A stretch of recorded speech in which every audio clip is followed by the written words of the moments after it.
think that faith formation, which is essentially Sunday school, as far as Christianity goes and faith instruction in minority religions, should be dealt with by families in family time and not in a state school classroom. Do you think that's why it's stalled at the state government? Because when you get politicians approaching whether or not to religiously with those topics, it becomes so divisive. Do you suspect that does slow the system? Well, it's surprising because religious instruction, as far as, the political aspect of it, seems to us to be pretty low-hanging fruit.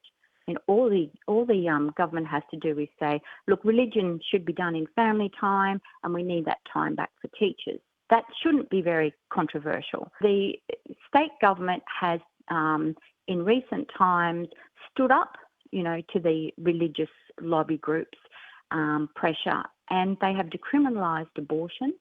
They have passed voluntary assisted dying.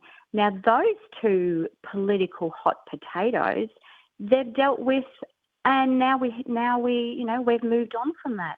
So simply saying, look, we need to take the right of entry of churches to do Sunday school in the classroom out of legislation is, to me, seems to be something that should be a lot more straightforward and way less controversial than what they've already done with religious hot potatoes. Times are certainly changing. There are people are identifying more and more that there is a massive amount of privilege given to religious organisations in terms of all sorts of things. And a lot of people are just getting sick and tired of the continued religious privilege that churches have to go into state school classrooms, take over the classroom, and provide religious instruction to some of the kids. And we certainly call on Minister Grace to do a proper review which would shine a spotlight on it and allows all stakeholders to have their say in a transparent way.